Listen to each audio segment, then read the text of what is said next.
Once more. Devahutir uvacha prakrite purushasyapi lakshanam purushottama bruhi karunayor asya sadasajcha yad atmakam.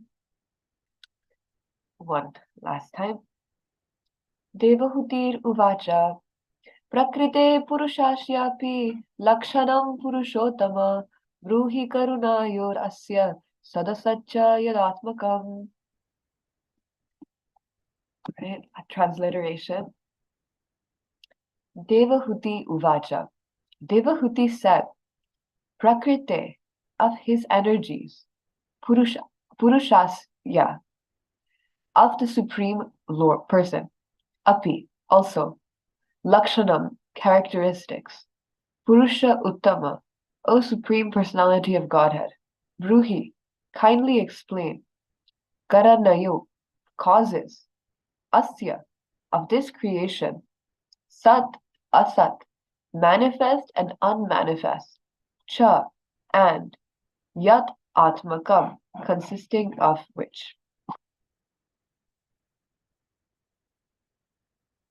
Devahuti said, O Supreme Personality of Godhead, kindly explain the characteristics of the Supreme Person and his energies, for both of these are the causes of the manifest and unmanifest creation.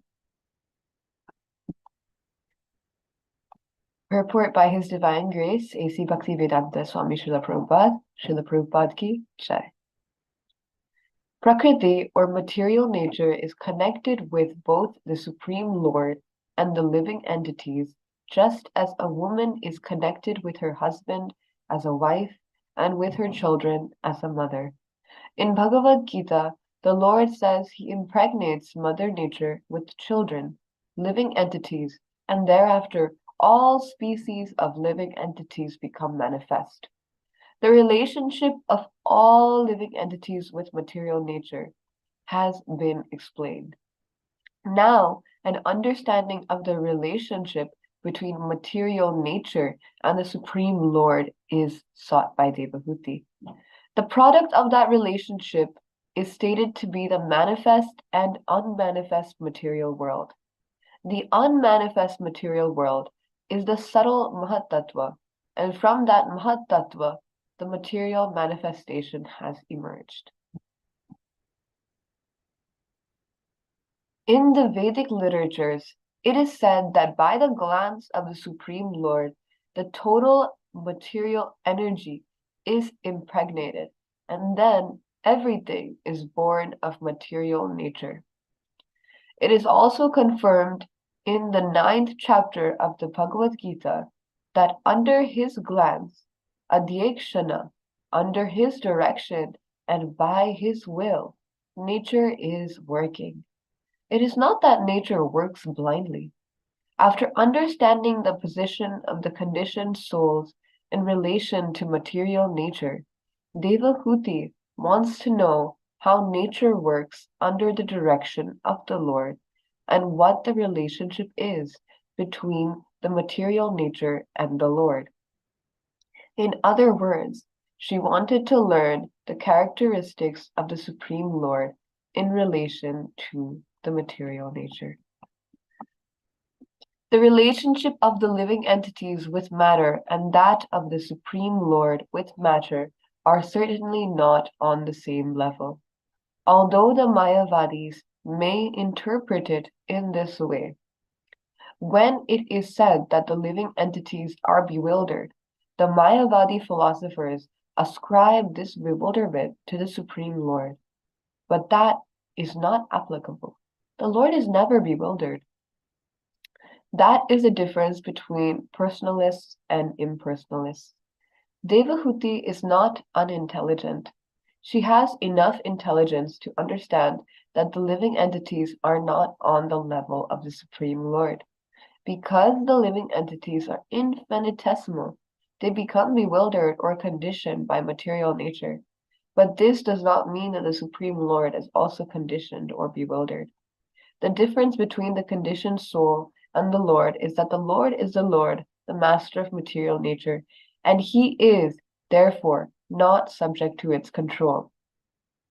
He is controlled neither by spiritual nature nor by material nature.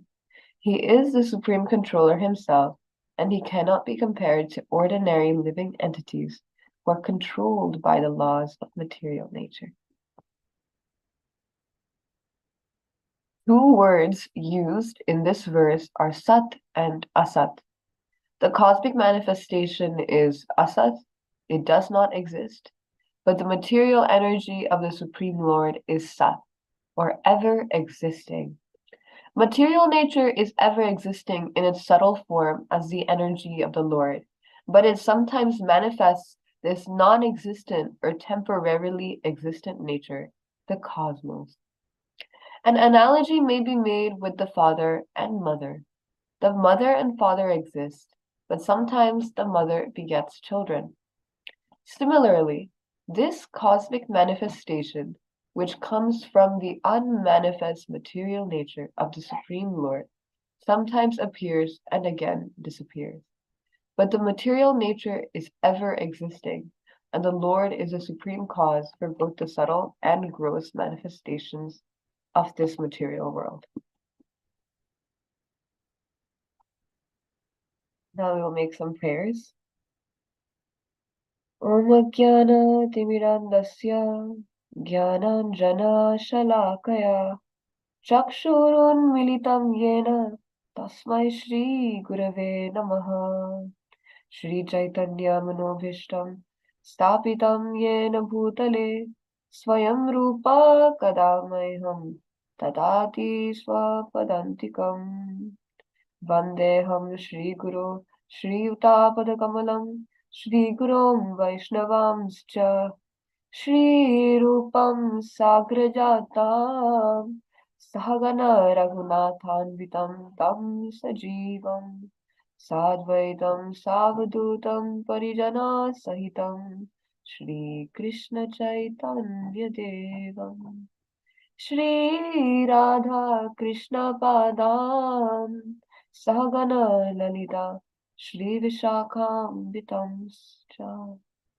He Krishna Karuna Sindhu Dinabandho Jagatpate Gopesha Gopika Kantha Radha Kanta Namostute Tapta Kanchana Gaurangi Radhe Vrindavaneshwari Vrishabhanu Sute Devi Pranamami Haripriye Vanchakalpatarubhyascha Kripa Sindhubhya eva cha Patitanam Pavanebhyo Vaishnavebhyo Namo Namaha Jaya Shri Krishna Chaitanya Prabhu Nityananda Shri Advaita Gadadhara Shri Vasadi Gaura Bhakta Vrinda Hare Krishna Krishna Krishna Hare Hare Hare Rama Rama Rama Hare Hare Hare Krishna Krishna Krishna Hare Hare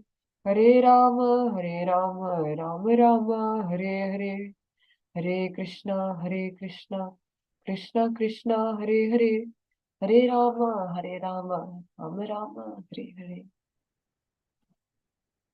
And both dear devotees, a very good morning to all of you. So good to see so many people joining us today. So thank you so much. I'd also like to thank Madhupati Prabhu for reaching out to me and encouraging me to restart giving classes. So thank you very much for engaging me in this service. Very grateful to all the Vaishnavas here for always being an emblem of discipline and service, and also humility, because I think it takes a lot of humility to listen to someone who is still growing and still learning spiritually, materially. So very grateful to all of you for joining, always, no matter who the speaker is. I think that's a really lovely quality. So I encourage it in all of you. So today's verse, if we get into it, we are having a question and answer session between Devahuti and Kapila Muni. So in this particular verse, Devahuti is asking for an explanation of the relationship between material nature, Maya, Prakriti, and the Lord, and how nature works under the direction of the Lord. So we're trying to understand that particular relationship. Maybe I can also speak about why that's important for us to know. If we have a good understanding of what the relationship is between the Lord and material nature, which we are all inevitably within and trapped within, living within in the day to day, we can have an understanding of what is real, what is sat, and what is asat. Something I was thinking while reading was how, because the living entities are infinitesimal, they become bewildered or conditioned by material nature. But this does not mean the Supreme Lord is also conditioned or bewildered. So I wanted to mention here something I was thinking was how we all get bewildered by so many things. We all get confused by so many things. We all get upset by so many things. I know yesterday I was watching the match between India and Australia, and I was very much supporting the Indian team, and I was very excited for them to win because they had won 10 on 10 matches. So currently the Cricket World Cup is ongoing, and well, it has finished, but I was really hoping for the Indian team to win. And I was seeing even in the crowd how many people in the crowd were so excited for India to win. Um, a lot of my family are very big cricket fans, and so I was also I was also even thinking, I was thinking to myself, you know, there are so many devotees from all over the world right now in Puri, and they're all so eager. They're all so eager to be happy and serve Krishna. But I'm sure a lot of them are also watching this cricket match. So Jagannath will definitely make India win. Jagannath will definitely make India win to make them all happy. And it was a silly thought to think like that. But that really Krishna is really above all of this. He lets us play cricket. He lets us have our games. He let Arjuna have his war. He let everyone do his own thing. He's not going to interfere with something small like this. But the truth of the matter is, in my own experience, I became bewildered by this cricket match, by the excitement, by the fun, by the energy of cricket, when truly it is just a small game within the game of life. And so we all get bewildered like this. We all get upset. And it's natural to be upset. We all live within material nature. But having some kind of, at least intellectual view into what is material nature, what is the relationship between what is asat, temporary and not real, with that which is sat, ever existing, eternal, and real, can help us identify when we are becoming bewildered and when we see our loved ones becoming confused. So that's very, I think, especially at least for me, when we talk about philosophy and when Srila Prabhupada's purports become long and winding, I think it's very important to keep in mind why. Why is it important for me? So I hope that helps as the purpose to this particular verse. So I really just want to focus. I think Prabhupada did a really lovely job of explaining everything so well. And I just wanted to maybe condense most of what was said into one picture. So if you look on your screen right now, you will see a father, a mother, a pregnant mother, and her child. And I would like to really dig into this analogy and give a picture to it, and hopefully it helps to take away what is being said in this verse. So here, the father in the picture is the Supreme Lord. He is Sat, or ever existing. And we'll just say, upon glancing on his wife, our mother, which is the material energy, which is also Sat, which is also ever existing as Maya, a baby is within her belly. That baby is unmanifest. It is not manifest in our real sense of a baby. Like we don't say, we don't think of that yet as a child. We think of the possibilities of what it could be, if it is a boy or a girl, um what it is, what it may be, but we don't consider it to be a child yet. It is unmanifest. So that for us in our analogy is the Mahat Tattva, right? From that, from which everything comes from, that false ego, that from which is the root of all of this material creation. This is asat. This is temporary. Then, once the baby comes out of the womb, it is a child. It is the manifest material nature. It is also asat, meaning everything that we see around us has a beginning, has an end, right? Everything in my life, including this body, including this house, um, including the clothes we wear. I'm not sure if you've all noticed that the clothes we wear, even though they may be our most favorite clothes of all time, they also have a beginning and an end. Everything in this material world has a beginning and an end. Cricket World Cups have a beginning and an end. So everything in the world has a beginning and an end. It can be a tough truth to face, but it is an important truth and a freeing truth. All right. The second point that I really liked uh, from this verse was, let's open it up. 1 second.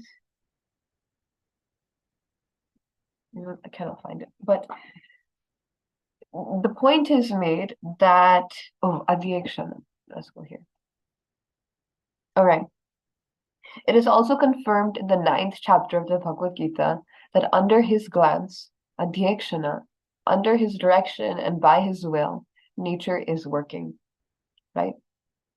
So I was thinking about this, how not how it's said, I think every religion, I'm not sure where this comes from, but Srila Prabhupada quotes this a lot.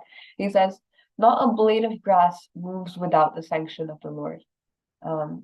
I wonder if you've also heard this quote before. I know I have. And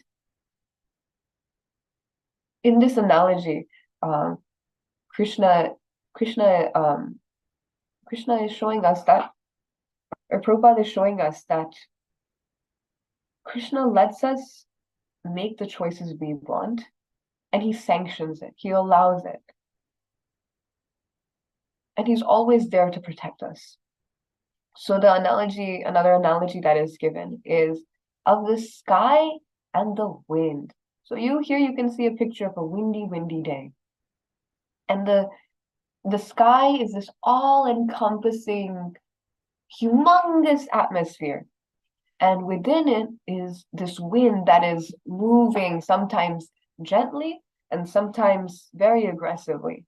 But the sky, it allows it. It makes room for the wind to make the choices that the wind wants to make. And so similarly, the Lord, being so kind, being so loving, allows us to make the choices that we want to make. And he sits quietly, like the little bird in the story from Katha Upanishad, the little bird and the soul, while the soul continues to labor and eat the fruits of its labor. The Paramatma bird, continually watches. So within our heart, we have these two birds, and Krishna allows for all of this to happen. Arjuna had made some choices, and those choices had consequences. And of course, Arjuna is a character of greater spiritual importance, but just for the case of me saying, it led to something that Arjuna feared. His choices led to something that Arjuna feared. But Krishna was there with him all the time. And so similarly, I wanted to say that we may make choices that might not be aligned with our higher spiritual self all the time. Might make choices that might not be aligned with my higher spiritual self. I may make choices that may be, but all through that, Krishna is always there to protect me. Krishna is always there to protect you in case those choices happen. And it's totally okay because Krishna is there for us. Prahlad Maharaj was thrown into fire. Prahlad Maharaj was thrown off a cliff. And by the laws of physics and chemistry, one can expect that the little boy would perish. But Krishna, Lord Nrsimhadev, continuously saved Prahlad Maharaj from all of the torture and calamity that he faced. And so from that, we can understand how Krishna is always there to protect us, and Krishna sanctions everything for us to make the choices we want and our free will. And although we may get bewildered by those choices, Krishna does not get bewildered by those choices. So I wanted to end with one thing about one thing, because today is Gopastami in India. And I was thinking while reading this verse, how to connect Gopastami to this verse. Gopastami is the day Lord Krishna has reached Poganda, this age between 6 to 10. So already he's still, at least by my material calculation, he's very young. But he originally has the role of serving the little calves of Vrindavan. Now Krishna graduates to the next stage, to taking care of the biggest cows, bulls, oxen of Nanda Maharaj's Goshala. So this is 9 lakhs of cows. So I think that's 90,000 cows, right? So such a big number. And little Krishna is taking care of all of these cows now. And one thing while reading Gopastami, the story of Gopastami, it says that when Krishna used to walk into the forest with all of these 90,000 cows, him being the Supreme Lord, him neither being, as Prabhupada is mentioning here, he's neither controlled by spiritual nature nor material nature. He's a supreme controller himself. While he used to walk into the forest, this supreme controller, Krishna, used to walk behind all 90,000 cows and their calves, right? So something I was thinking was how Krishna is not controlled by material nature. He's not bewildered or confused by all of this, but yet he is overcome by the love of his devotees. The story goes, let me see if I have time. The story goes that during this Gopastami episode, Mother Yashoda came and she saw that on her Lala's feet, on little Krishna's feet, there were many thorns on those feet. There were many pricks, and blood was coming out. And your Mother Yashoda, being the tender-hearted, greatly affectionate mother that she is, she decided that she would make some sandals for Gopal, that he cannot walk barefoot like this on the forest. All the rough pebbles and the thorns are hurting little Krishna. So of course we know Krishna is a supreme controller, so he's not getting hurt. But to Mother Yashoda, her little Lala, that love is overcoming her. And so the next day she orders for a pair of golden sandals for Gopal. And Gopal, he looks at the golden sandals, and Mother Yashoda says, "Will you please accept them, Gopal?" you're going to be going on to you're going to be graduating to a bigger responsibility, you should have some golden slippers so you don't get hurt. And so Krishna says, what about my cows? My cows are my everything. They're our business. They're everything for us as Vaishyas. How can I let my cows walk barefoot? And so Mother Yashoda is dumbfounded. Krishna is asking for his cows to have slippers, and she did not think about this. She had only thought of her Lalla. And so Krishna said, I have 90,000 cows that I have to take care of. If you can prepare a pair of golden sandals for all 90,000 cows, I will wear these golden slippers and go as well. And so Mother Yashoda thought, 90,000 times 4 hooves. That's 360,000 hooves to sandals to make. That's impossible. And they're a Vaishya family. How can they afford such an undertaking? And so Yashoda Mai, with a heavy heart, she lets her Lalla go. And that night, hearing this, of course, rumor travels very fast, gossip travels very fast. And so this rumor reached the big ears of the wonderful calves and cows of Vrindavan, and they all started to cry. And they all rushed out in their emotion that their Lalla had sacrificed like this for them. They rushed out and they started to, with their hooves, they started to beat the dust of Vrindavan. They started to beat the rocks and everything. And even if you go now to Vrindavan, all of the rocks have become pulverized by the hooves of these cows' love into the finest of sand. So now if you even go to Terkadamba, where Krishna calls his cows, you go to that place that it's not even sand, it's like silk. It's like silk. And so this loving exchange by the Lord and his devotees, where he puts the devotees above himself, is so juxtaposed to this idea that we have that Krishna is the supreme controller. But I think it's very beautiful how the Lord, he allows himself to be overcome by the love of his devotees. And I know we're coming on time now, so I'll stop here. Thank you all so much for joining. Thank you all so much. Happy Gopastami if you are in India. Wishing you all a most wondrous day ahead. Hare Krishna.